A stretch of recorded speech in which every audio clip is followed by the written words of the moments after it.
Initially released in October 2012, Dishonored is a first-person action-adventure game developed by Arcane Studios and published by Bethesda Softworks. The player plays as Corvo Otana, the bodyguard of the Empress of Dunwall, a fictional city that is currently facing a deadly plague. For all we know, there's a cure for the plague by now. Maybe. We live in... Not long after the start of the game, the Empress is killed by a group of assassins and Corvo is framed for her murder.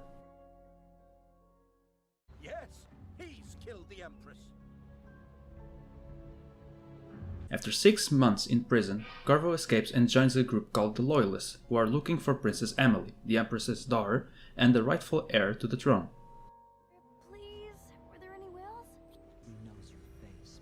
From this point on, Corvo must become an assassin in his revenge-fueled journey to find those who conspired against him and bring them to justice by any means necessary. Or does he?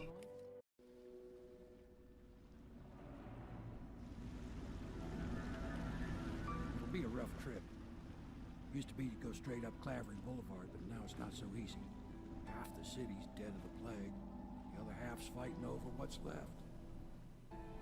Dishonored follows a specific mindset of allowing the player to play the game on their own way, with each mission being clearly tailored to fit each different playstyle. To facilitate this, Corvo has access to different kinds of weapons and abilities to help complete his objectives. Your main melee weapon is a sword that can be used to attack, block, and counterattack after a successful block. Other equipment include long-range weapons like a pistol and a crossbow, and gadgets like the Spring Razor that works as a proximity mine. In exchange of coin, all these tools can be resupplied and upgraded in Piero's workshop, which serves as the main shop of the game. However, the most intriguing additions to your arsenal come in the form of supernatural abilities. With the help of a mysterious entity known as the Outsider, you unlock different types of powers that can be very useful depending on the way the player chooses to play. Your first power, Blink, is the most useful one in the game, since it allows to rapidly travel a short distance forward, giving access to areas that could not be reached normally. Further emphasizing this play-your-way mentality, the level design gives you many ways to interact and explore the areas of Dunwall. Most of the obstacles you find through the missions can be dealt with in different manners. The Walls of Light, for example, are electrified entryways that can be deactivated by removing their power source, or you can modify them and turn them against your enemies. There is always a different route you can take to reach your objective, whether it be by alleyways, rooftops, vents, or tunnels only accessible by controlling an animal. While exploring, you can do side missions for some NPCs, unlock safes with secret combinations, collect paintings to gain extra money, collect runes and bone charms to enhance your abilities, or find various books and documents that give greater insight on the world and characters of Dishonored. In each mission, the player must deal with different types of enemies, and can choose to take them out lethally or non-lethally.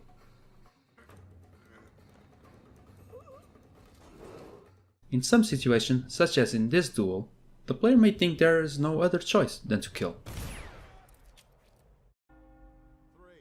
Dishonored, however, always gives the player a non-lethal option, even if it isn't always obvious. While some may choose to slaughter all in their path, others might take a stealthier approach.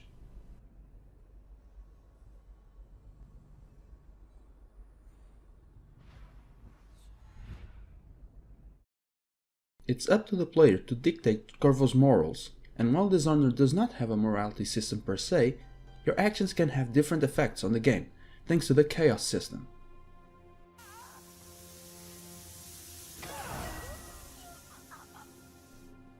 The more enemies Corvo kills, the higher the chaos level will be, and this can increase the number of guards you face in later missions, as well as the population of rats and people suffering from the rat plague throughout Dunwall. This will also affect the reaction and behavior of certain characters, and the tone of the ending. Even Samuel, who is one of the friendliest characters in the game, will say mean things to Corvo if the chaos level is high enough. And you, Corvo, the things you've done, you could be the worst of us. I've seen a lot traveling with you. Now get off my boat I'd wish you good luck, but I'd be lying. Out, Corvo. Let you go this once. I'm warning you, Corvo. Out of the boat. Unlike most action-adventure games that give the player few basic stealth mechanics, Dishonored goes out of its way to provide every tool necessary to approach it as a true stealth experience.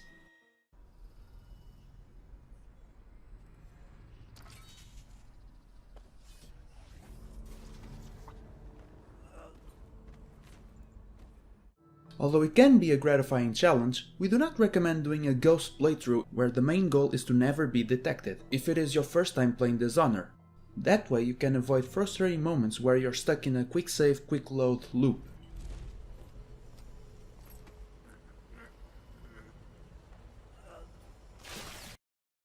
We believe it's more fun to try out everything the game has to offer, without worrying about a specific approach in mind.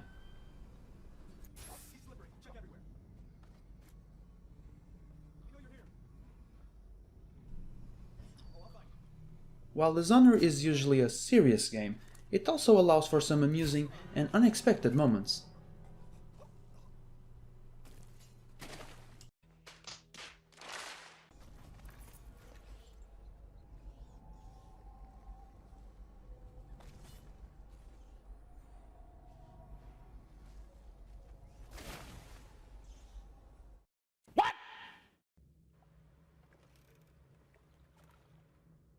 Can't you see I'm about to bathe?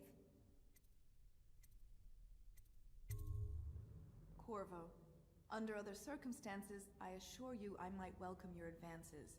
But rats, plague, and tyranny have a way of killing the mood.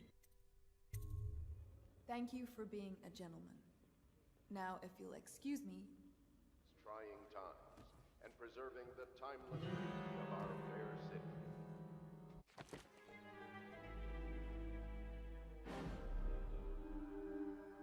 To this day, Dishonored is one of the most successful titles developed by Arcane Studios, and it's still a favorite amongst the gaming community. While the series might be in a dormant state for now, we hope to see it back in the spotlight soon.